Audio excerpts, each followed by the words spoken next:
Hey everyone, Ozzy I need to do another video on Star Wars, which I've had a big, like, watching Star Wars, like Clone Wars and Rebels, and I have a lot to talk about. But I'm going to talk about the movies and the extended universe stuff that some people are really getting annoyed about, the always having female main characters. Now, I'm not going to be some of the SJWs or whatever and be like, this is fine and stuff like. I'm actually going to be like half and half, really.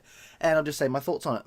First and foremost, Star Wars has always had very strong female characters. I mean, this is just a small little list of some of them that were canon and are now, and some of them are now non-canon. But we had Leia, we have Rey, who isn't that interesting. We have Mara Jade, we have Maz Kanata, we have Jaina Solo, we have Ashoka Tano, we have Aayla Secura, we have Corcella, we have Mission Veo, we have Zux, I can't say the name. We have Hera, we have Anya Solo, we have Jan Ors. And we have Jan Erso, we have Shark T, we have Nomi Sunrider, Tahira Vela, and we have Sabine Wren and Satine as well from the Clone Wars.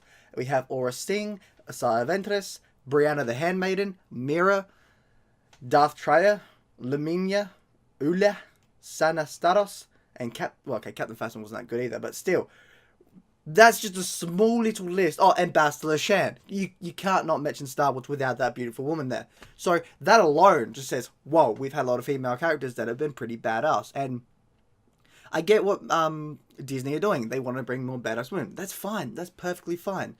But what they are doing, I agree, is that they are focusing a bit too much on females as the main protagonists. But I'm not too worried about that. First and foremost, again, like I said, we need more of those females because women like that. Women need that. And look at all the badasses we have in the original trilogy and the prequel trilogy. We had Luke Skywalker as the main character in the original trilogy. Anakin Skywalker in the prequel trilogy. They were the main characters and they are strong as shit. So far, we have not even had a female character that was as strong as them as a Jedi. Anakin being the chosen one, and if you see Clone Wars when he's a Mortis, you'll see how strong he really is. Like, holy hell. Anakin's like one of my favorite characters. He's freaking badass, and at full strength, he could destroy anything really. He was badass as shit. But yeah, so that's one reason they do need more women. But Disney aren't stupid. They're not always going to be like, all right, we need women every single one. They're going to be like, well, the audience are getting bored. Let's do a male one. I mean, look at the films. Next year we're going to have a Han Solo. Of course, it's already a character we already know about. But hey, it's a Han Solo film. I'm okay with that. One thing I like about the female ones, and only is the ones that I want to keep, is if they're interesting. Jyn Erso from Rogue One was interesting. I was fine with her being a female because she was interesting. And I was like, yep, that's cool. The female in the Empire Strikes Back Battlefront 2 campaign, I don't know, but she seems like she might be interesting. One thing, though, is that they said that we're going to play as Luke and Kylo Ren. So we're still going to play as males in that campaign. So I'm not really getting the big deal everyone's having with that. But then you look at Rey. So Rey is the main character, which is fine for the new prequel series. I mean, not prequel series, for the new sequel series, but she's boring. She's a Mary Sue. Like, complain all you want. She is a Mary Sue. She's too perfect. Almost no mistakes she ever makes. And she's boring. To be truthful, the only good character that I really enjoyed in the episode 7 was Kylo Ren. He was awesome, being the son of Princess Leia and Han Solo, and going to the dark side. I thought that was really interesting, and I thought, hey, that's a good character.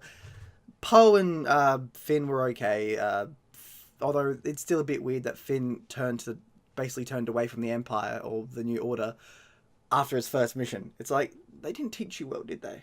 Like, it's a bit, yeah. Anyway, so Rey, even if Rey was a male and it was a Gary Sue, I'd still be like, he's boring, because it doesn't matter about the sex of it all. As long as they're an interesting character, then that's what I care about. And I feel like Disney really needs to focus on interesting characters more so than are we going to make a female because we need to make a female, stuff like that. But that's that side of things, there's nothing wrong with having females, and I get it that people can get annoyed by it, but it's like, we're getting better, or, as long as they're interesting, I'm fine with that. It's not really a problem. I mean, it's a problem if they're a Mary Sue, if they're too perfect, I think that's a problem. Having a too perfect character it's dumb. I think it's really dumb, unless you use it as a crutch, a too perfect character as a crutch, which you can do, sort of Superman-ish sort of thing, but it's sort of hard to do. But if you can perfect it, it's pretty damn good. So those are basically it. My thoughts on about it all. Badass women have been around in Star Wars for 40 plus years. Well, okay, 40 years exactly. Well, yes, 40 years exactly. Holy shit. So 40 years. Yeah, yeah. There you go. 40 years we've had badass women, and they work. Okay, but I'm not always going to stand here and say that it should keep going. If they're going to keep going with female characters, make them interesting. Rey wasn't interesting. Jyn Erso was. Make the one in Battlefront 2, the female in Battlefront 2, interesting, and I'll be happy. You know? I will say this. Rey as a character, I'm going to have to wait until The Last Jedi comes out, and possibly even the last one after that. So once the whole trilogy's done, I'll get my overall view of Rey and how she goes, which is, I mean, it's opened up. Episode 7 opened her character up, and I'm really interested to see where it goes. I just hope she stops being a Mary Sue. And honestly, I really hope if we have any more female character movies, we do an Ashoka one. Or here's hoping we do a KOTOR one with like Bastila Shan and Darth Revan, who I want canon. Please make canon. Please make all of KOTOR canon. I could go on, but we need a KOTOR series. Like, if you want to make billions of dollars, Disney, KOTOR series. KOTOR, Knights of the Old Republic trilogy. That's all you need. You make billions, you know? But yes, that's my thoughts on it all. Is it bad to have fully female characters and stuff like that? No, because it's going to get boring after a while for some people, and they're going to change it. They have already said they're going to do a whole female short 10-minute TV series thing, which is probably one of the reasons what they're going to do. They'll probably be like, all right, here you go. Here's a lot of badass females. We'll start doing male ones, and they will. I'm sure they will. First one's going to be Han Solo as a male-oriented single thingy, you know, as the main character, which is fine. I really hope we do a Darth Maul one, actually. Darth Maul's story is pristinely awesome. Or an Obi-Wan. We still want an Obi-Wan story. But yeah, so don't go all crazy, because it's just what they're doing for now. They're going to give us more badass females, and they'll give us more badass males, and then there's always going to be these infighting, because people fight for the dumbest of reasons. But in the end, we're going to have a badass universe with male and female characters that both sexes can love. Boom. Anyway, Aussie Viking out. I will see you all in Valhalla. Bye.